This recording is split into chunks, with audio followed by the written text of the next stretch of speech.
Welcome back to the No Neutral Zone podcast, where it seems every week I will be putting new random stuff behind me. I am Jayden West, joined again and always with my good friend and closest rival, Brandon Ortiz. How are we feeling this week? Feeling good. Super Bowl's coming up. I'm excited. I'm already excited too. I also got a new jersey up. It's a Cade Cunningham jersey. Y'all can't see the number or name, but that's Cade. But it's there. We're gonna re-up the jerseys more and more.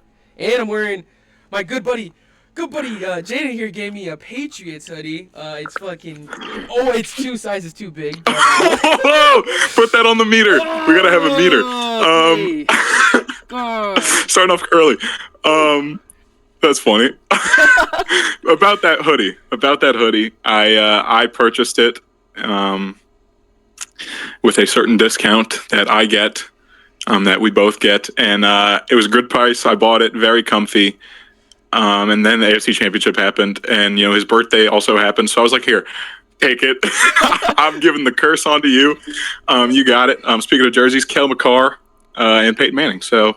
Yeah, that's awesome. Also, LeBron James is back there, so that's a new addition. And Florida Gulf Coast University. Shout out the Eagles, free press, wings up. That's where I spent my freshman year of college. So, doxing myself a little bit, but that's nonetheless. We are here to talk about this great week of football. Obviously, we had the Pro Bowl yesterday. Honestly, pretty fun time.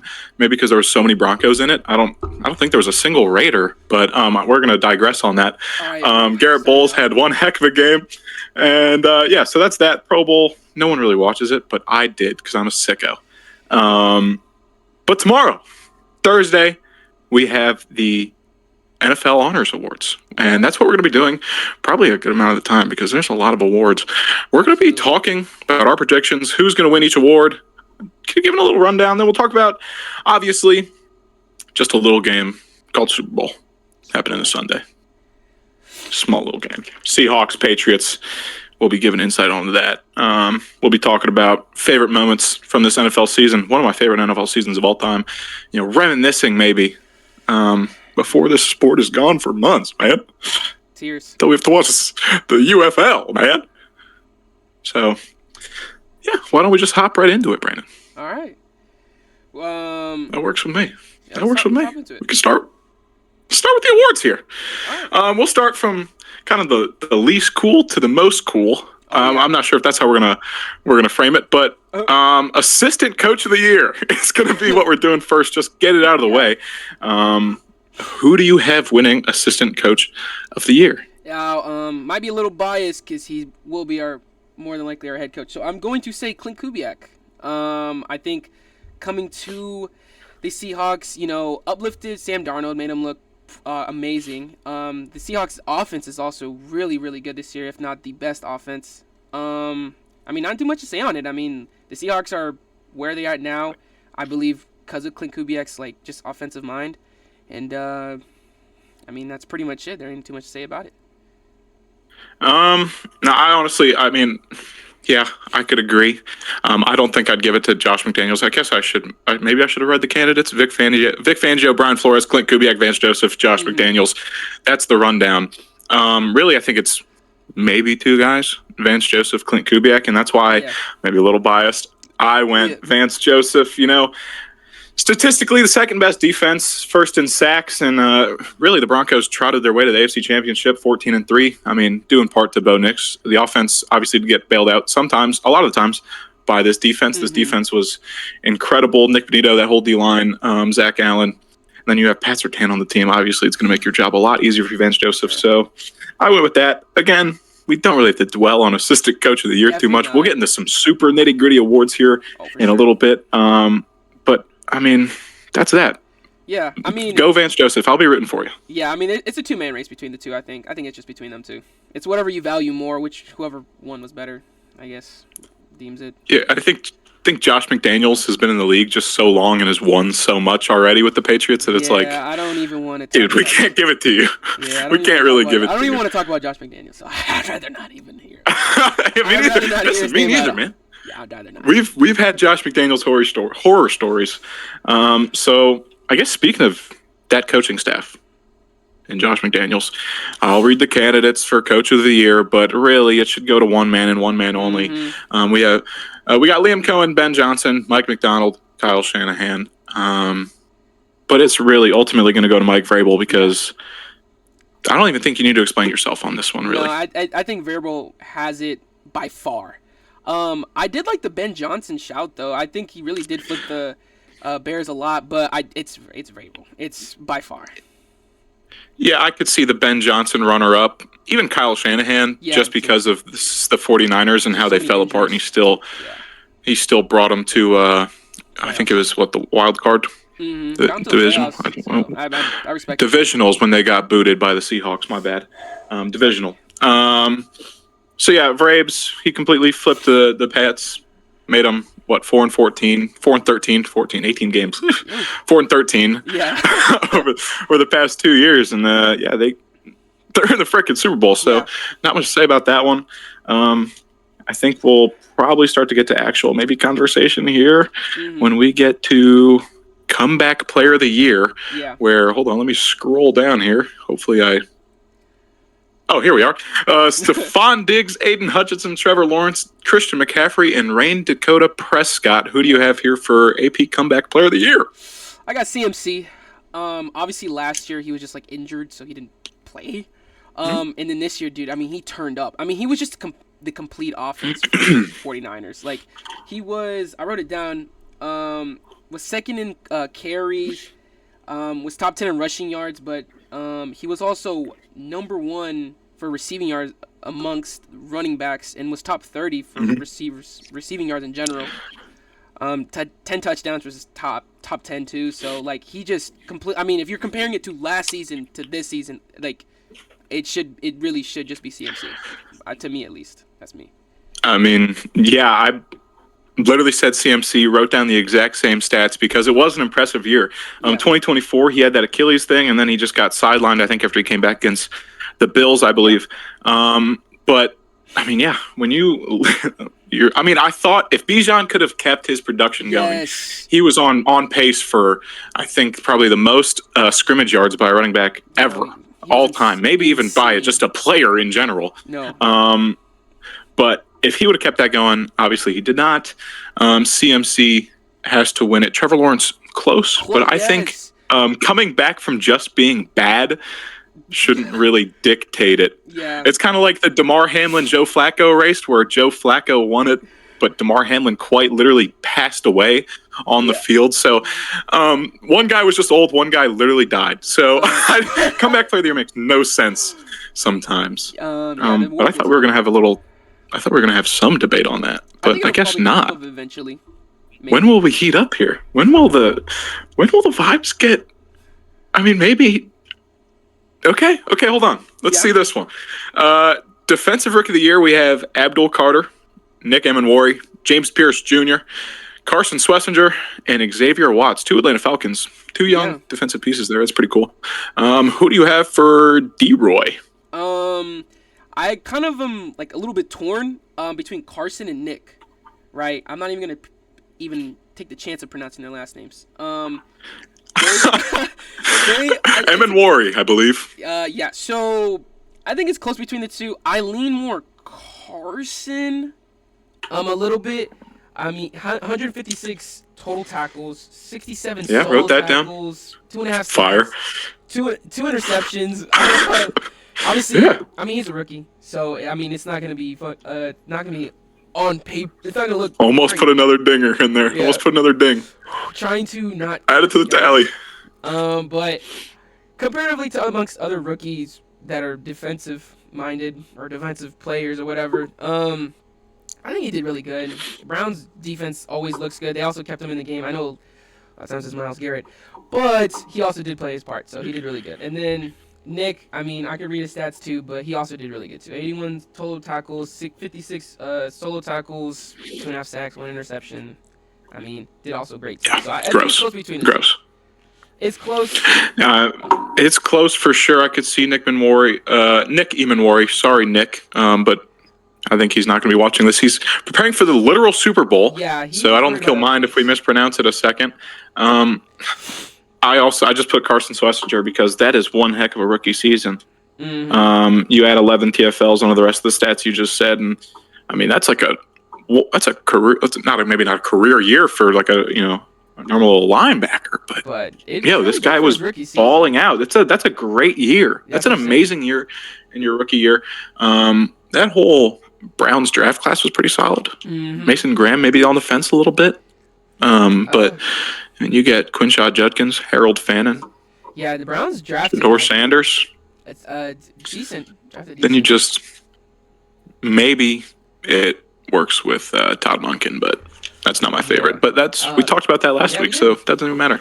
Doesn't even matter. Go check that out if you want to hear our opinions on Todd Monken. It was really short. Very short. Abdul Carter, I don't think I'd really see you winning it. Just the sacks weren't there. The pressures were awesome. They were off the charts.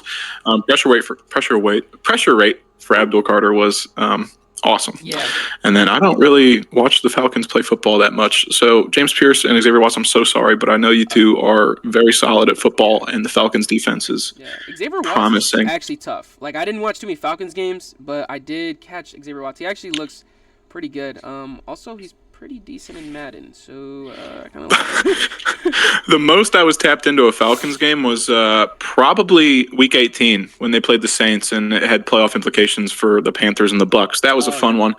That was just a fun. I mean, like, there was so gritty, weird little defensive, like, special teams game. That was fun. It was fun. I also like Tyler Shuck, who is in this next category, making sure I'm not mistaken there. Offensive Rookie of the Year: Jackson Dart, Emeka Egbuka, Travion Henderson, Tet McMillan. I'm not even going to say Tet McMillan, T-Mac, or Tyler Shuck. Who getting shucked tonight? Who do you have for Offensive Rookie of the Year? Again, close race. I say between it's Jackson Dart and Tet. I lean Tet. I think he just had a really good rookie season for being a receiver in general. Put down 70 receptions, over 1,000 receiving yards, like top 15, I think. Had 7 touchdowns. I mean, I think he was the best rookie receiver too. I could have been Egbuka, but he fell off a mountain. Like, yes, because Baker just didn't get him the ball. Yeah, so I would have liked to put Egbuka here, but obviously fell off. But I lean Tet. I think he did really good. Jackson Dart, though, I mean, I could see more than likely winning, but I do want to see Tet get this. I think he deserves it too. But so, I mean, yeah, we're just having zero to little debate about these things. I guess we should just call this the Neutral Zone podcast, I guess, at this point. So, I wrote down T-Mac, but again, I could see Jackson Dart winning it. Honestly, Tyler Shuck could sneak in at any point because he was balling out towards that last bit of the season, but it's a matter of full season. Jackson Dart didn't play full season. T-Mac, blah, blah, yada, yada, yada. Rookie of the Year. I mean, Jackson Dart's rushing upside was insane. Nine rushing touchdowns, 15 passing touchdowns on 5 picks. So he had 24 total touchdowns on 5 total picks there. And then also, the Giants team obviously was not that good, but anytime he played, there was clearly some sort of spark there. Offensively, T-Mac, 7 touchdowns, breaks 1,000 yards. He's clearly broke out to be Carolina's number 1, Bryce's favorite target. Xavier Legette wishes. Legette, man. Yeah, it's just kind of sad. It makes me sad to look at Egbuka's name right now because we could have had one incredible rookie season on our hands. Travion Henderson is the man, but again, he was not really getting used the beginning part of the season. No. And it kind of stunted everything because they still wanted to use Ramondre Stevenson, even though he was fumbling like no other. Yeah, I don't know. They have full faith in Stevenson. They just don't. I don't know what it is. Like, they're like, nah, we're just going to run with him. Even though you're fumbling, we're just going to keep going with you, bro. They really let it rip. They really let it rip. Here, I'm just going to nerd out about this next category real quick. Okay. It's new. Brand new category. Oh. And it's some of my favorite people to watch in football. One of my favorite positions in football. If I actually played football, besides 1 year when I was like 6 years old, I'd be playing this position, clearly. And that comes from Protector of the Year. Okay. Oh. Thank goodness, thank everything that Deion Dawkins stood up on the table and was like, hey, we need an award for the big boys. Everyone else gets to have love. We don't get to score touchdowns. We do the dirty work. Defensive guys, D linemen, they get an award sometimes. Yeah. Myles Garrett. But we need something. We don't get any recognition. We're the first ones to get blamed when everyone's sacked. Just dying in the trenches, doing the dirty work. So, for Protector of the Year, the inaugural first Protector of the Year award, we have Garrett Bowles, Aaron Brewer, Creed Humphrey, Quinn Miners, Panay Sewell, and Joe Thuney. Obviously, 2 Denver Broncos on there. Only one made my list of possible candidates. Fun fact. So that's that. Yeah, well, I want to hear you first before I just word vomit on you about O-line and pressure and. Yeah. I think I might give it to you because I said your guy, bro. I assume it's the same guy. So I'm gonna let you nerd out on him because I'm like 99% sure. Yeah, I just want to hear you say. No, I'm not even. Give credit to the Broncos. No. Just go ahead, nerd out. Nerd out, bro. I know you want to say his name. No. Okay, well, no, you have to real quick because there's 2 Broncos. I don't know who you're talking about actually. So. No, I know who, dude. Bro, he was in the Pro Bowl, bro. I'm not saying his name. All right, fine. I'm not saying his name. I'm hating. This is a hate match. I really hate this team. Garrett Bowles, one of the best left tackles in the game right now. Aaron Brewer had an amazing season, honestly, for the Dolphins. So that's cool. Creed Humphrey is always awesome. Yeah, I was the big Quinn Miners, as much as I would love to get the bid for Quinn Miners, it's just not as influential, not as awesome as Garrett Bowles. You see Quinn Miners giving the pancakes. Kyle Brandt is over here talking about him, whatever. But Garrett Bowles, allegedly, according to I chose the next gen stats over PFF. PFF, I hated on them last week. They said Garrett Bowles gave up 0 sacks. But so I took benefit of the doubt or whatever and took next gen stats. They said he gave up 2. And that was 2 on, he's on an island, 1-on-1 matchups all the time. Yeah. So 2 sacks on 540, dropbacks, I guess. Bo Nix threw the ball a metric boatload. Bo Nix led the league in pass attempts. And, Garrett Bowles held down some of the best when it comes to, pass rush. On plays that extended for 4 seconds or longer, dropbacks, if you will, he had only allowed a pressure rate of 11.6%, and he is the only left tackle in the league, or tackle in general, that allowed less than 15%. No other tackle was at 15 or lower, and Garrett Bowles was at 11.6%. And partially, maybe that's on Bo Nix. Maybe that's on Bo Nix and his ability to extend plays, and just with his wheels. But Bo Nix was sacked 3.47 at like a 3.47% rate. That was the lowest in the NFL, lowest for a Denver Broncos since 2014 when Peyton Manning was there. Yeah. It's been 11 years since we had someone, not get sacked like that. And just the career progression for Garrett Bowles, where it seemed like just a couple years ago, any flag you see, holding, 72, 10-yard penalty, like it was brutal to watch sometimes with Garrett Bowles. He breaks his freaking leg not that long ago. He's injured and all that, and he comes back and he's probably the best left tackle in the league right now. And I'm going to be biased here and say that Garrett Bowles should win this dang award. But if I had to, pick a runner-up or pick someone that could win over Garrett Bowles, it'd be Joe Thuney. Joe Thuney, whatever you want to say. Literally, this could not be true, could be true. Taking stats off the internet. If it's PFF, maybe it's not real. No sacks on 740 pass blocking snaps, and that's counting playoffs. Yeah. But 643 regular season snaps. I think the only other person that was close to that number, he had 740. I think Luke Wattenberg, the center for none other than the Denver Broncos, had, I think, 0 sacks on 640, and that was including playoffs. So I don't know what happened I don't know. I don't know where this number came from, how many times the Bears were dropping back, because Bo Nix dropped back the most out of any quarterback, so that's fun. He was also just big in the run game. I think the Bears led the league in, like, their running backs led the league in when they got hit. Like, how many yards before contact? It was 1.8 yards before contact. Nick Emmanwori. No, what's his Kyle Manungai. Yeah. My bad. I got Nick him and Worry on the brain. Kyle Manungai, he's leading that force. He's one heck of a runner. And then DeAndre Swift was there too. Mm-hmm. Also, this Bears O-line, it's the same thing with the Broncos. Their quarterback, Caleb Williams, can escape. He can make plays. He can do it all. So, is this a testament on the quarterback? Is it a testament on the O-line? We'll find out, I guess. Yeah, Penny Swell's up there too. Yeah, I was close between Joe and Bowles, but I was like, you know what? Might as well just give it to him. Might as well. I was like, Joe had a really good season. I won't even lie. I wanted to give it to him. I'm being like that, but I should have because we could have low-key debated, but I just gave it to Bowles, to be honest. So I think he. I appreciate that. Yeah, whatever.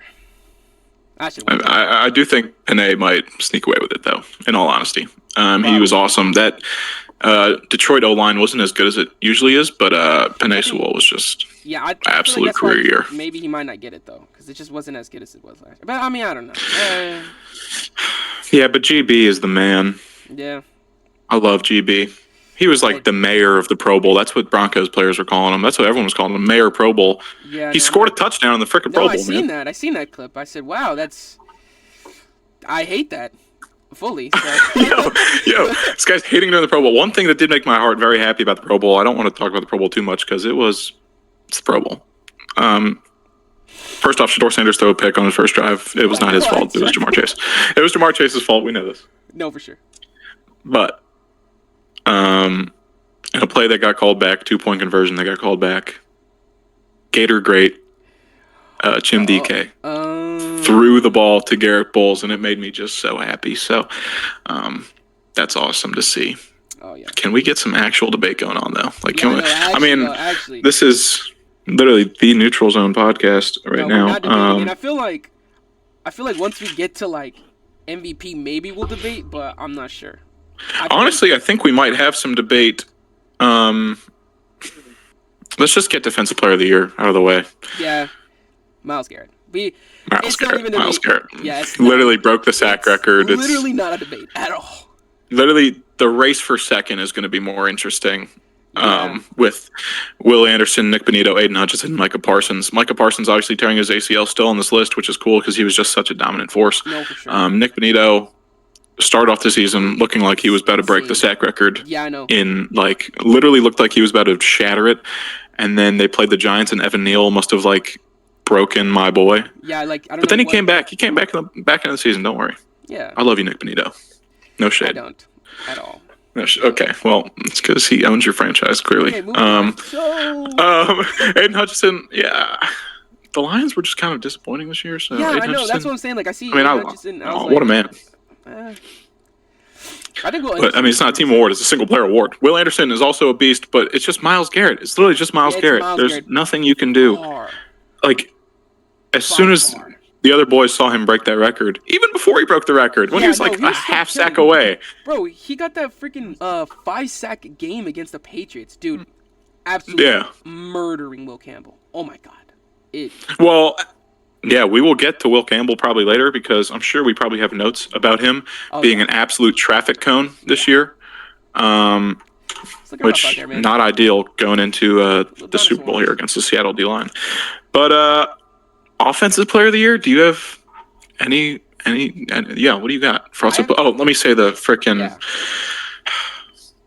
Drake May's on the Offensive Player of the Year. I just kind of copied and pasted. Is he on this? I think he is, huh?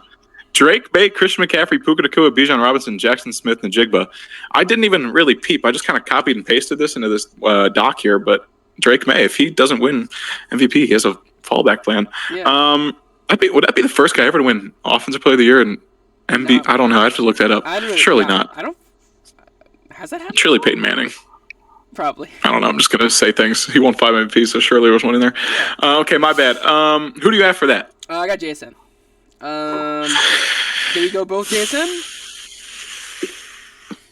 Well, I gotta check my notes here. Where did I put this dang thing? Well, Jason, obviously, he was top 5 in receptions, number 1 in receiving yards, had also 10 touchdowns, so I was top 10. Averaged 15.1 Oh yeah, right yards here. per reception, which was top 10 also. Nearly top 10 Yeah. yak yards. Obviously, just he was amazing this year. Oh my god, I was low-key thinking he was Yeah. gonna break the Calvin Johnson's record. I was kind of there for it, but he didn't. But I mean, dude, he had an insane season. I feel like by far I feel like he should get it. But I mean, did you have somebody else? No, I most definitely had JSN. I mean, he had, I think, 16, 15 games with 70 plus yards. That's the tied for most in NFL history. Yeah. He was just the most reliable target. Puka is probably up there for sure when it comes to that. But It says he got hurt. there were peaks and valleys for sure. Christian McCaffrey, probably third. Puka Nacua second there. But I am following up on Offensive Player of the Year and MVP because it has happened quite a bit. Yeah. Most recently in 2018, if you have a guess at who might that be. 2018. 50 touchdowns. 50 touchdowns. Mahomes? Yeah, Patrick Mahomes. And I was correct about 2013 best quarterback season of all time. Peyton Manning, 55 touchdowns. Mr. 5K, right? He had 5K passing yards. He had everything. That's wonderful. He literally had everything How did that Super Bowl go? except the Super Bowl win. Yeah. How did Okay. that Super Bowl go, actually? Yeah, Cam Newton also had it when he won Makes MVP. And Matt Ryan, Adrian Peterson, Matt Tom Brady, Ryan. Marshall Faulk, and Sean Anderson. So maybe my ball knowledge is horrible, clearly, Yeah, because I feel like it didn't happen that often. figured But it Peyton Manning. seems like it happens quite often, or well, not quite often, but happened a lot at least. I mean, if you throw 55 touchdowns, I think you should, you should hike. be in that convo. Yeah. Will we have any debate when it comes to MVP, or should we say it on like the count of three and see what happens? All right. Here, on go. Yeah, on go. On go. Okay, so 3, 2, 1, go. Matt Drake Stafford. Oh, we finally got yes! something. Yes, We are finally able to argue. Oh my gosh. Okay. Okay. Finally, back give to your no case neutral for. zone. We're back in the no neutral zone. Give your case for Drake. Drake May. Okay, let me grab my phone because I wrote a lot down for Drake May. Now, I will admit, it could be Stafford. Obviously, I think it's between the two, right? I mean, obviously. So for Drake May's case, right? 4,900 passing yards. I think that was top 3. Like obviously, Matt Stafford I think led the league. Fourth right? on that list, maybe. I think he might have been third on that list. My bad. I think he's top 5 for sure. Top 5 at least. Yeah. Obviously, touchdown to interception ratio 31-8, which I think is also behind Stafford. Passer rating of 113.5, which I think is number 1. Had rushing touchdowns, which was like 4, but obviously was fumbling a decent amount. Yeah, top 5 in passing yards. Had the best completion percentage among starting quarterbacks. And first in passer rating. I mean, also the team success alone too was really good. Drake May this year was obviously taking care of the ball pretty well. Obviously with fumbles and stuff. God, another one in the jar. But yeah, I think Drake May did really good this year. I mean, all the stats I just named, and then plus 2, like if you just see him playing, oh my God, his legs are also a weapon too. Obviously Stafford is amazing. His arm is amazing, but Drake May too. Like the plays that he would be making on the field, just amazing. Now obviously he's a young quarterback. He's my favorite quarterback in the league. He became my favorite quarterback. Like until Mendoza. Oh, once Mendoza touches the field, not even before he touches the field. Once he gets on stage in Pittsburgh. Once he puts on that hat, instantly my favorite quarterback. But for right now, like I love Drake May. He should be your favorite quarterback right now. But like, I like Drake May a lot. I think he should get it based off team success, based off the amount of numbers he's putting up, and obviously there are some stuff that Stafford is better than him at statistically. Mm-hmm. But I think the team success and then where they're at right now, I think it should be him. So, yeah, I understand what you're saying. 31-8 interception touchdown ratio. First in QBR, which is not my favorite stat of all time. I don't really like watching QBR. Fourth in yards, so he was fourth, not third. I knew it was somewhere around there. We knew it was somewhere around there. Obviously, yes, his rushing is a weapon. What he had 4 TDs, so that brings his total to 35 total touchdowns on 8 interceptions. It's 11 less than Matthew Stafford at the ripe old age of 37 years old. First in yards, almost thrown for 5,000. He had 4,700. 46 touchdowns. Didn't even run one in. That's all with the arm. I don't care what you say about goal line fades to Devontae Adams. Goal line fades to Devontae Adams. He still had to complete the dang pass. Okay, you still had to drive him down there. Matthew Stafford really had. This is literally a career year at 37. It's kind of unheard of. Obviously, again, I'm going to say it again. The rushing upside of May is hard to overlook. Yeah. But at 37 years old, you throw for dang near 50 touchdowns and 5,000 yards. Mm-hmm. Obviously, playoffs don't count in this, which that's a whole nother debate for a whole nother time. One's in the Super Bowl, one's not. It's just you gotta go to Matthew Stafford. People will bring up the weapons, say Kayshon Boutte and Stephon Diggs, and they're not the most ideal weapons. And what I say to them is cry about it. Okay. Respectfully, right. Trevor Lawrence is on the MVP list, and he doesn't have Travis Hunter, and he has a husk of Brian Thomas Jr. and he has Jacoby Myers. I mean, people aren't pounding the table for Trevor Lawrence, who had his best year. I mean, he only has 2 less touchdown passes than the guy, and let me see his rushing stats here. He has, does that say 9 rushing touchdowns? Does that say 9 rushing touchdowns, folks? So, really, when we look at something here, we need to. I mean, obviously, T-Law was 6th in yards, 5th in touchdowns. You add the 9 rushing touchdowns. That's a different story. That is crazy. 12 interceptions. So 4 more interceptions than both the other guys. But no one's complaining about his weapons and saying, "Well, that's not fair. He only has Jacoby Myers, and he doesn't even have his first round pick." Jacoby Myers is pretty good. Oh, he had a great year with Jacksonville, but I mean, Stephon Diggs also had a good year. But Kayshon Boutte had a good year. Okay. Hunter Henry had a good year. They're backed up. I mean, I'm not gonna say Jacksonville doesn't have a running game, because I mean they have Travis Etienne. Trevor Etienne still gets under my skin. Traitor. Yeah, I mean, when you narrative push, make sure to narrative push for everyone. Yeah. Everyone gets the same narrative if you're gonna talk about weapons. And that's why I won't complain about backup quarterbacks, okay? Because people wanted to say, hey, you guys beat backup quarterbacks all the time. That's why it's easy. And then we tried out a backup quarterback for the AFC Championship. It's easy for me to say, hey, well, you played a backup quarterback. That's not fair. And then it completely derails our entire season. So, yeah, I think the narrative pushing in this MVP race when it comes to a social media narrative pushed by Drake May lover, whatever it may be. Drake May. Yeah, this is the first time in MVP I literally stuttered so hard because I'm kind of getting heated a little bit thinking about how an MVP could be manufactured by some dude with an Instagram account named Drake May lover. That is true. I mean, the narrative pushing is working on me. I realistically. Hey, you're wearing a Patriots hoodie. Yeah, I know, literally, and I'm not. And I really, realistically, I actually don't like this team, but I love Drake so much. But yeah, the narrative pushing is working for me. I'd say I don't want to reiterate everything, but I do think Stafford, if was to put bias aside, dude, this guy's having a career, like you said, at 37. I'm like, dude, it's insane. Like he's hooping, and it's insane. Literally. So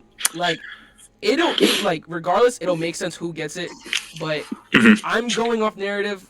I'm being pushed. I'm being persuaded. I'm going full Drake May. I think he should get it.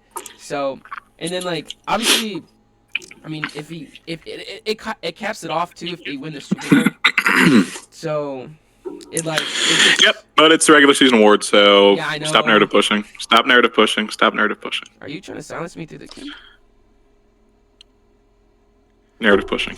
No, but I understand what you're saying. Yeah. I think honestly they could start adding postseason into this. It would make more sense. Listen, the MVP wins Super Bowls. Josh Allen. Woo! The MVP goes to Super Bowls. Josh Allen. Wildcard merchant. Yeah. So maybe rookie of the year you probably shouldn't account because a lot of rookies maybe not even make the playoffs. Well, a lot of them do because a lot of teams have rookies. But if you're a top tier draft pick, you're going to horrible teams that might not make the playoffs. Except Jayden Daniels apparently, who made it to the NFC Championship, and I'm not bitter at all that he had a better rookie season than Bo Nix. But that was all the awards. Yeah, that was all the awards capped off by a little rant. Not too much. Yeah, a little bit on the MVP, but I think we could both understand that both these guys could win it. Yeah. Although the T-Law case has kind of gotten on to me now. I kind of like that. I kind of like hearing 9 rushing touchdowns. Yeah, I know. 9 rushing touchdowns. I remember that one touchdown where he fell, got back up. Against the Chiefs. I was just about to bring that one up, man. Got in there. Man. I was like, oh my God. I think I was just leaving Taco Bell. I remember exactly. Me and my roommate went to Taco Bell and we were leaving and I was watching. I was like, oh my gosh. Because that really started. It didn't really start, but that kind of was like, yo, the Chiefs are trash. I'm not here to slander the Chiefs, but I will slander the Chiefs if I need be. All for it. Yeah, we are all for it. Yes, we are both. Yes. And I don't know how much you wrote down for maybe like cool moments during the season that you really enjoyed. Okay, so I think we might talk about that before we get to the actual big game because talking about the Chiefs, that was I kind of just I wrote shout outs. And I shouted out the Chiefs for losing the AFC West for the first time in like a decade. Yes. I thought that was real neat that they did that. I'm so happy about that. Well, you guys are still last in the division, so pipe down. You didn't even have to do that. Swear to God, you did not have to point that out to me. We could have been on the same page where we're both happy the Chiefs didn't win, and you just had to do that. No, go ahead. No. Keep going with your shout-outs. So again, okay. Hold on, let me compose myself here. I'm crying. Oh, that's hilarious. But yeah, shout out the Chiefs for having a horrible year, but still being better than the Raiders. All right, bro. Shout out the Panthers for making the playoffs at 8 and 9. But not by winning a game, but because they lost a game, and then the next day, the Falcons won a game. Yeah. Shout out to Phillip Rivers. I really enjoyed watching you come back to play. That was one of my favorite moments of the season.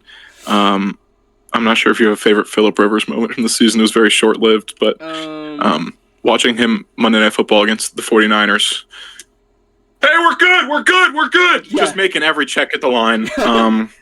Full command of the offense, and then getting head coach interviews at the end of the season. So that's awesome. That's crazy. I don't have many more. Shout out to the parity in the NFL.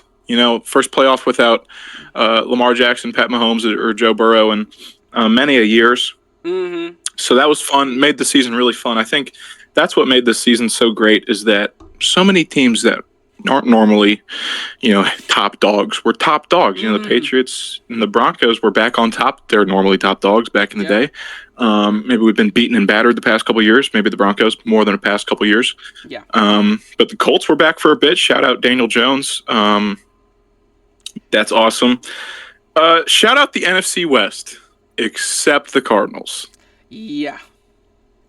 Sorry for holding up here. I only have like 2 more shout outs, I think. Fine. No, actually, 1 more. Okay. And it is one of the most hilarious stats from this NFL season for a team that has a defensive coach. The New York Jets. Shout out to not getting a single interception this year. I saw that. I was like, that's crazy. That's actually insane. Yeah. So shout out to them. Those were my favorite moments of the season. What about you? What did you have down? Slightly Raiders centric because there's not too many great moments this year for us. So short list. Yeah, very short list. So us winning the first game against the current, team that's in the actually hard shout out because that gave us the first seed. Dude, shout out Raiders. When I tell you guys that I had never been so excited to start off a season. I was like, oh my god, we actually could flip it completely. Then we lost. Then we won, and then lost. Yeah. So we don't have to go into that. But I had high hopes, right, when that moment happened. Genty's 3 touchdown game in week 4. Oh my god, heavenly! Just felt amazing about that. Wait, hold up. Again, Genty versus the Texans in week 16, 128 rushing yards, 3 touchdowns. No, 2 touchdowns actually. I'm tripping. 2 touchdowns. Had a 60-yard receiving yard touchdown. Fire. I want to shout out anytime Brock Bowers is on the field. I love you. Please never leave. That first game back, 127 receiving yards, 3 touchdowns. Magnificent. What else? Not Raider centric, I guess. What did I write down? Oh yeah, Chiefs fall off. Thank God. So happy about that one. This one's like semi-football related, but it's also betting related. Me and Eric had a coworker of ours, Eric, friend of ours too. Yeah, good friend of the program. Good friend.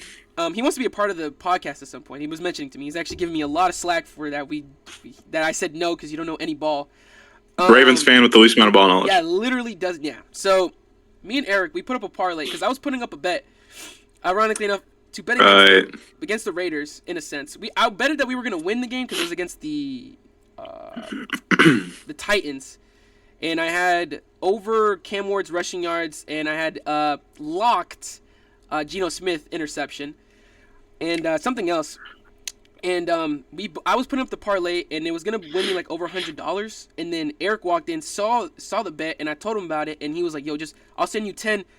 And the parlay was over like $200, whatever. We hit, so we both split like over $100 between the two. So I was pretty fire. So shout out betting. Yeah, shout out betting. Love betting. Yeah. Shout out Geno Smith for the interception. That was clutch. The most locked thing in the NFL to bet on. Wow. But yeah, that was my favorite things about the NFL season. I guess I'll add some Broncos in there. Shout out Jeremy Crawshaw. We led the league in punts, so Florida legend Jeremy Crawshaw, yeah. Go Gators. And if you want to talk about rookie running backs having 3 touchdown games, where would I be without talking about University of Central Florida alum R.J. Harvey, 3 touchdown game against the Dallas Cowboys. I think we were together on that. We were in the same area, and I just kept going, where were you when R.J. Harvey had his 3 touchdown game? Where were you when R.J. Harvey had his 3 touchdown game? Yeah, no, I remember hearing that often. So that's probably one of my favorite moments of the season, watching that game against the Cowboys, because we own the Cowboys. They haven't beat us since the 90s. Shout out my boy David. He's a Cowboys fan. Shout out my father. He's a big Cowboys fan. Can't beat us. I know Pops is listening. So shout out Dad. Shout out the Cowboys, because you will never beat us. Oh. You will never see. You had your heyday in the 90s and whatever, but you will never beat us again. So shout out the Cowboys. Shout out Dak Prescott. Shout out them for beating the Chiefs on Thanksgiving, or was it Christmas? I think it was Thanksgiving. Yeah. It was. Yes, it was. You know what's crazy? Those games I pointed out, right? The 2 Genty games and the Brock Bowers. We actually lost every game. Those 3 games that they just made, they lost. The Genty 3 touchdown game against the Bears lost. Yep. Field goal. The missed field goal. Yeah. Right. Was a block. Yeah. So that one sucked. Yeah, the Texans game we lost that one, and then the absolute heartbreak of a game, Brock Bowers, right, against the Jaguars. I actually remember getting phone calls and text messages by actually everybody. And I was like, some people didn't even watch football, and they texted and called me. They're like, Brandon, the Jaguars. I'm like, you're not even a Jaguars fan. Don't worry. And then 2, you're not even, you don't even watch football. And then, by the way, guys, this was funny in general. Not my favorite moments ever, but this guy next to me, or in front of me, whatever, left me so many voicemails. Wanted to call me anytime we lost. Yeah, do not release those to the public, dude. I have a few voicemails. You know what? Nah, I'm not gonna play them. Nah, not even. You'd have to do some work on those, because it's me yelling, screaming, saying some words that I might, camera stuff. there's some expletives in there about Geno Smith and about Brock Bowers and about Daniel Carson's your kicker, I believe, Daniel right? Carlson. Yep. That guy sucks. Shout out to him for the 10-7 game against the Broncos that me and you watched together at Miller's Ale House. Absolute dreadful game too. So boring. Oh my god, that game sucked. I that was way more horrible. excited too for that game. That would have been a good moment to put down if it actually was a good game. But there was the second game that the Broncos and Raiders played together. We were also in the same vicinity for where Marvin Mims had that punt return touchdown. Yeah, I feel like now we're just stating facts at this point. Yeah, but no, so I didn't put that one down. This is good reminisce down memory lane. Down memory lane. Yeah, I what a actually fun don't season. like any of those memories. Those memories you're telling me. Starting 1-2, and then only losing one game out of the next like 14, 13 weeks. Yeah, we were 14 both weeks. 1-2. That's fun. But we didn't win no more games after that. Facts. Actually, just a couple more. Beat the Chiefs though last game, so that was a good moment. Right. Did you beat them? Did you beat them with Patrick Mahomes by chance? So we're gonna talk about the Super Bowl, right? Right. Okay. Yep. Yeah, I think that was a good stroll down memory lane. Yeah, very. But fun. There's something big kind of looming this Sunday. Also, shout out college football. But we talked about that last week. Just shout out college. Just shout out football. Shout out college football. I'm gonna miss you, football. All right.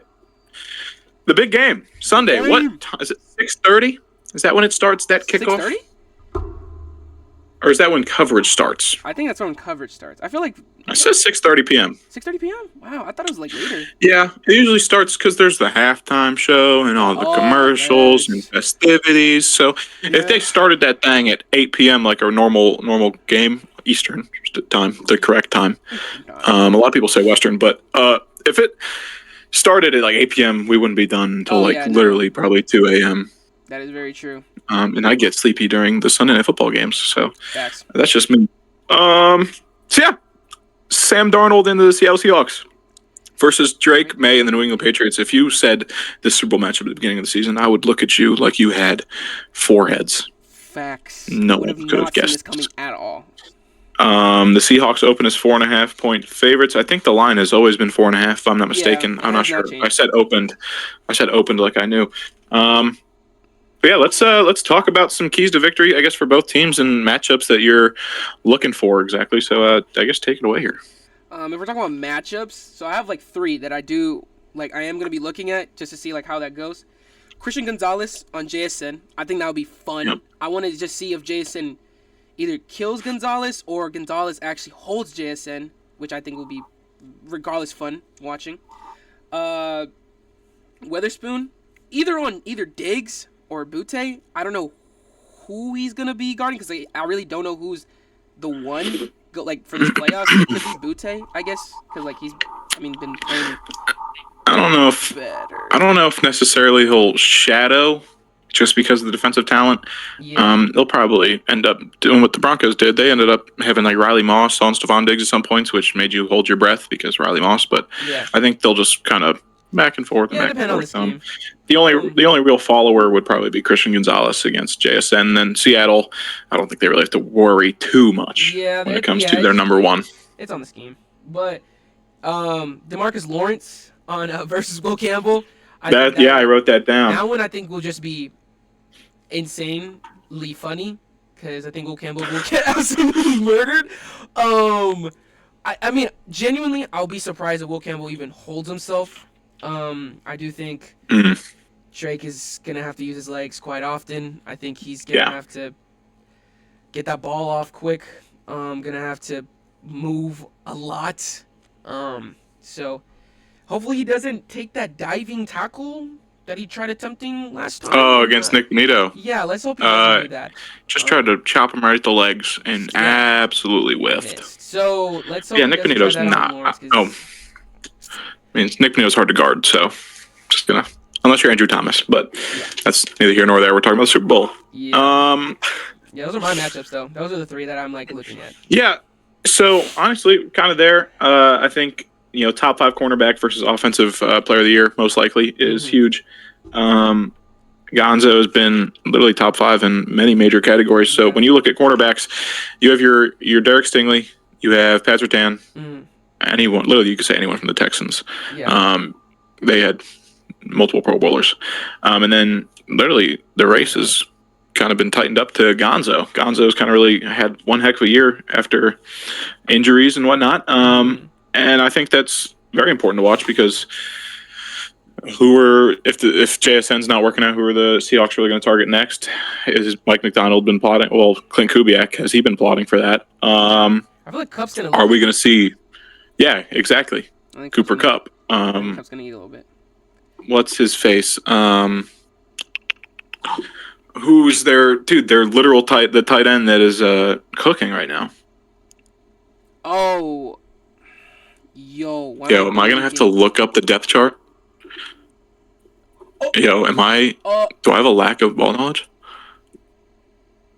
Sorry, just got an NBA trade involving the Warriors. So, but I mean. Oh, I literally thought it was gonna be Giannis. I'm not gonna lie. I thought it was Giannis for a second. Here, lay that out for me real quick. What is it? We'll gloss through this. Kuminga and Buddy Hield to the Atlanta Hawks for Kristaps. So. Tingus Pingus. That was not what I wanted, actually, at AJ all. Barner, sorry. So that one sucked. Okay, well, that's not a major trade, so that's not going to ruin the... Yeah, no, but I'm just glad you got that off your chest. AJ Barner is the man I'm talking about. Yeah. AJ Barner. Maybe we'll see Jake Bobo get active. Jake Bobo, anytime touchdown in the Super Bowl is probably like plus 20,000, so that's cool. Guys, go ahead and put that part. So I think probably where you're going to get the winner of the game sounds very cliche. Who can run the ball? Yeah. Because both of these run defenses are very good. New England is fourth, right above the Broncos at 97.2 yards per game allowed. And they are right behind Seattle's 93.7 yards per game. Both these D-lines are absolutely nasty. I mean, the Patriots dropping bag on Milton Williams clearly worked in the offseason. So, can Kenneth Walker do anything? No, Zach Charbonnet is definitely going to hurt. K9, Kenneth Walker there. A little bit of support. So it's really boom or bust for Kenneth Walker. Yeah. If you don't have it, you don't have it. These D-lines are really going to dictate the entire game because can Sam Darnold play a clean game, under pressure? This whole year he's been, when he's pressured, he throws, I think he has the most interceptions under pressure by any quarterback in the league right now. And then Drake May has been one of the most sacked quarterbacks, but he's also one of the best under pressure. Yeah. So it's kind of this weird little thing where, Drake May can use his legs. He leads the league in yards per pass under pressure. The Seahawks are 29th in yards per QB carry allowed. So they got to figure something out defensively for Drake May's legs because they will get pressure on the quarterback. DeMarcus Lawrence will make pressures. Yeah. That whole D-line will make pressures. But it's their ability to be able to stop Drake May, wrap him up and get him down to the quickly. Yeah, I got to see what defensive schemes they do. I really don't know what they're going to do because, dude, Drake May's legs. Don't want to get too much into it, but, he's amazing. You love talking about Drake May's legs. Love Drake May. Not for too long, though, once Ben hits the field. Yeah, once Ben does, you can't even you can't even look Drake May's direction. Once you have a franchise quarterback, don't even look for him. Don't even talk to me until you have a franchise quarterback, first off. Yo, bro, are we talking I don't have his jersey up there, but... Yeah. We talk about the Super Bowl. Yeah. Stay on topic. My bad. I'll stay on topic. Yeah, please. Also, because of these D-lines and the running game, I put, I kind of made a note that how much both teams use play action. They're both top 10 in play action, rate, I guess you'd call it.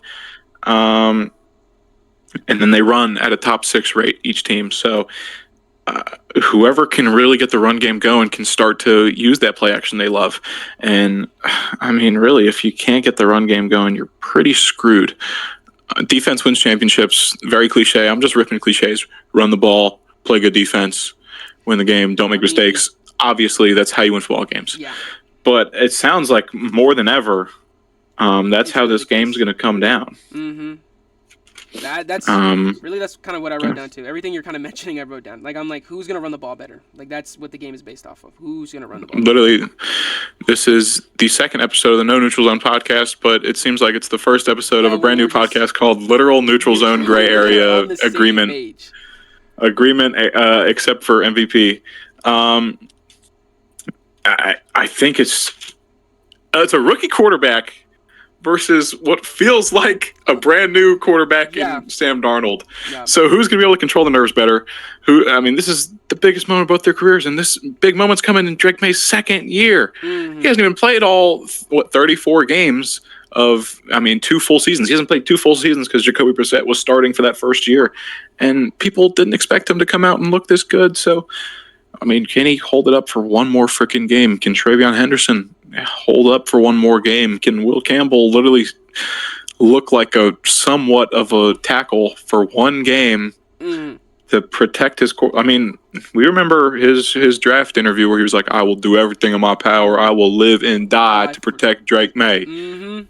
Well, son, you haven't been doing it. Yeah, So when you have DeMarcus Lawrence breathing down your neck, like ready to murder Drake May, are you gonna do it? Are you gonna lock in? Yeah. Are the Seahawks gonna have a spy on Drake May? Will that even matter? And then, will Minowari and Witherspoon and Reek Woolen be able to keep the coverage so they can get the sacks? It's just gonna be defensive. Yeah, it's gonna be defensive benefit for sure. But I still think it'd be 24-14 Seahawks. Yeah. What was your score prediction? What I wrote down, right, is what I'm thinking logically. But I feel like in my heart now, I low-key want to switch it up. Now, like, what I wrote down... We can workshop this.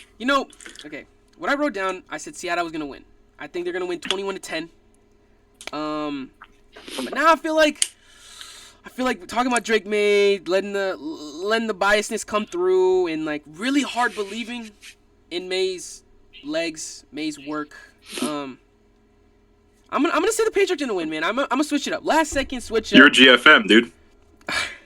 I'm gonna switch it up. I think the Patriots are gonna win. It's not gonna be by a lot. Like it might come down to field goal. Like they get down, get close enough, just kick. You think Andy Borealis is ripping a game-winning field? Andy Borealis has been great out of the U. That's what I'm saying. But you're trusting a rookie kicker to line it up in the Super Bowl. I'm trusting Andy to get that off. And just boom. It's in. Wow. I'm counting on him. He's been great. So I fully believe that if it comes down to where it's a field goal, if it's like 40 yards, pushing 50. If it ain't snowing, he gonna get it in there. I fully trust him. Shout out University of Miami. I think he's gonna be great. Hey, look, I'm with you. But use down. Regardless, I think if I had to, I don't trust either of these kickers. I trust Andy more. Who even is the Seahawks kicker? Yeah, if I had to do a score prediction now off the dome now because I had 21-10. Jason Myers. I forgot about him, man. If I had to, bro, it's not gonna be close. I think it'll end up being Marist. Bro, His long is 57. I'm gonna say if it's by a field goal. So you think? I think 24 to 21. 24-21 Patriots win. 24-21. That is being very generous. Wow. Very generous. Very generous. Very, very generous. Because I'm banking now on Drake May to actually go crazy. I'm banking on it hard. Because I'm now fully switching up from what I wrote down. And you put on the Patriots hoodie and it literally went full symbiote. Literally full black suit Spider-Man. Talked about Drake May has made me fully I have to fully commit to what I think my favorite quarterback can do. And I think he can pull it off. Are you actually Drake May lover, or is that your account? Guys, I can't Can't give out everything. You might actually be. I've never seen someone. Well, I've seen people ride for Drake May hard a lot. Clearly, I've seen it worse pause, than but me. I've seen Dave Portnoy is literally culprit number one. Yeah. That makes me aggravated, but I don't know if I can trust the Patriots. Obviously, they've had to face top 5 defenses throughout this entire playoff run. Yeah. And I'm not going to slight Drake May. I'm not going to slight their 14-3 record just because, I mean, to be honest, I feel for them because we're in the same boat, struggle. They're in the Super Bowl, obviously. They've made it further, obviously. But, I mean, I've heard the same narratives all year long, too, about, oh, your 14-3 record sucks. Your 14-3 record sucks. You still won 14 games in the NFL. Yeah. You still won 3 playoff games, and now you're in the Super Bowl. So I can't discredit that. I mean, you look at other teams. So if, say, the Patriots had to beat, I don't know, freaking the Panthers, then if that's so easy, why isn't everyone doing that? Why are the Panthers in the playoffs? Like, why is let's look at, I mean, they beat the Bengals. I remember that. Yeah. And I saw the graphic where it was like every head coach they played is pretty much fired. Yeah. I'm not going to slight anything they've done. Winning 14 games in the NFL is difficult. But I just don't know if I could trust them to be able to not score. I think they could score. Actually, I think that probably is the one thing I can't trust them to do. But I don't know if they can hold off the Seattle offense. Yeah, like long enough. If I'm putting biasness aside, right? I wrote down what I wrote down because I do think Seattle is insanely great. Offense, defense. I think overall they're just a great team, right? Overall, I think they're a better team, right? Regardless of record, I think they I think I told you too, I think whoever won between the Seattle and Rams game, I think would have won the Super Bowl, right? So that's fair. It's obviously I like I said, I wrote down Seattle, but I just, for the sake of my love for Drake May, I think he can do it. I don't know how well. Like I said, I don't trust the scoring because I think it can get really bad, right? Just like you said with Seattle's offense, I don't know how well Patriots can do it. But I'm gonna put all my faith into Christian Gonzalez. I hope he can hold JSN down. I'm hoping. Justin Gaethje quote there. Hold on. Well, how's that quote go, by the way? Nope. Keep going. But trying to find Drake May's fourth quarter stats. Sorry, I'm listening, but I'm not looking. But I'm listening. I know, but it's just I don't know. I wholeheartedly believe that Drake May can get it done. I know he's young, and it's just low chance, right, and everything. Because I think betting favorite wise, obviously it's Seattle. I think they're negative 230 to win. And I think, if I remember reading it correctly, this is of Hard Rock. I think they were plus 180, 185 or something like that. It's actually not the worst value. It's not the worst. Am I confident enough to put a bet parlay for them? Probably not. But we'll get the betting. Oh no, I cannot wait to get into betting. But yeah, we'll get the betting. I'm gonna stick with it. I'm gonna say Patriots are gonna win 24-21. A lot of field goals. I'm gonna assume that. So they're gonna work their way up 24 points with just a bunch of Andy Borealis field goals, and your Super Bowl MVP will be Andy Borealis. That's exactly what I'm hearing from you right now. Yeah, let's not quote me on this stuff. All right. I will give you Drake May's second half and overtime stats within one possession games. I'm pulling up this tweet. I had to find it through Boston Connor. That's how I remember seeing this. Minimum 25 pass attempts, 98 quarterbacks qualify for this. Passer rating of over 100 and rush yards per attempt over 5. The list goes Patrick Mahomes, Lamar Jackson, Drake May, end of list. It seems as though second half comes and Drake May is that guy. They are somewhat of comeback kids. So, maybe does he have one more in him in the freaking Super Bowl? It's kind of like how the Bears magic kind of dwindled, how the Broncos magic kind of dwindled. These teams that, fourth quarter comeback kids, it's fun, but I would like to can see it that. last long enough? Can it last long enough? Can Drake May come in through the clutch? That's about that. I guess I have a full parlay made. It's not much. I'm not ground shattering money here. So just sweat while I'm watching the game with the boys. Oh yeah. Literally $10. Literally pays like $40. Literally, I'm not trying to get rich. It's not a get rich scheme here. No, absolutely not. Just want to have some fun. It might not even hit. So if it doesn't hit, then it's only $10.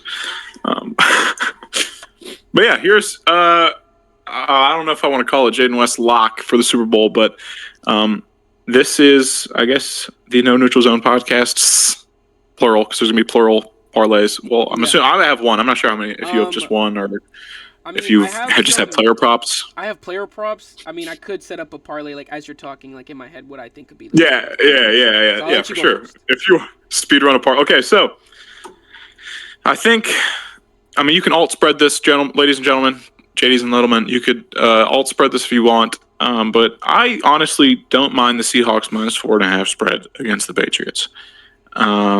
I do think the Seahawks offense will be a little too much for the Patriots defense. Obviously, the Patriots defense, phenomenal. We just got done talking about that. But Seahawks -4.5, book it. And what would be the biggest game without the Seahawks' biggest star, JSN, anytime touchdown? In the biggest game, they're going to go for him. They might be doubling him. But guess what? Clearly, it hasn't affected JSN much this year. This guy's still balling out every dang week. Like I said, 15, 16 straight games of 70 yards or more. So JSN clearly will get it done. He will find the pay dirt. Unless you want to put Kenneth Walker, but the odds just weren't really talking to me. It was like -200 for Kenneth Walker anytime, which sounds a lot better now that I think about it because, Zach Charbonnet's not there to steal the carries, but, JSN will find the pay dirt. That's a Jayden West guarantee. Don't actually take it as a guarantee. And then, a little spicy one. It's not even that spicy. It doesn't hit all the time. It doesn't even. The Drake May under 1.5 passing touchdowns. He didn't hit it against Denver, but that was crazy weather. He hit it against the Texans, but that was also crazy weather. So what is this guy good at? He didn't hit against the Chargers. I don't think he played the full game against Miami, but he didn't play that. His last 5 games, I think he's hit it once. But you can kind of exclude the Patriots versus Dolphins, I believe, week 18. I think that's who they played. Kind of exclude that. I feel like Drake May wasn't playing the entire game. Yeah. But with a defense like this, like Brandon said, honestly, this aligns with Brandon's game plan here. A lot of field goals. And if they find pay dirt, I think it'll be Ramondre or Travion running it in. I think it's going to be very gritty. The game's won in the trenches. And if the Patriots want to do that, they're going to score some touchdowns on the ground. And also, if Drake May runs one in, good for him. Doesn't count towards his passing touchdowns. So book that one. I don't remember the exact odds plus whatever for the entire lay, but the Jayden West seal of approval parlay, $10 pays $41.32 on Hard Rock. Not trying to give them free promo. It's not like we even have weight like that to worry about free promo. But yeah, that is my parlay, and I'll send it off to you. Okay, so obviously I wouldn't know the payout because I just kind of wrote down props. Should have done a little bit better on that part. That's on me. But, don't worry. So I have Drake May interception. Okay, hold on. So you have Patriots to win. Yeah. Now, I mean, I guess it's fine. He can win with interception. People have done that before. I mean, clearly you can win a game with throwing a pick, but I think if Drake May throws a pick, the Seahawks are going to pounce on that and momentum swing and whatnot. I'm But also you do you. You do you. yeah. So it's also the idea that Sam Darnold's not going to play a perfect game himself. Also true. Could be a pick fest. So I do think Drake May is going to throw an interception. Now, like you were pointing out, right? K9's line of like minus 200 for anytime touchdown. I mean, I felt the same way where it doesn't seem like the greatest line ever. I still kind of wrote it down because I'm like, it depends on you, like however you feel about that one. JSN anytime touchdown. Now, this one's a little spicy because don't know if I want to bank on this one. A Butte touchdown, right? It's plus 325. It's not likely, and I want to mention that, right? Obviously, it's not likely. High chance he doesn't even get it. But if this is for the feels, and just I'm thinking. What's speaking to you? What's speaking to me? I feel like Butte could get a touchdown. I don't think it's going to be. He's definitely a good target. I think he's going to.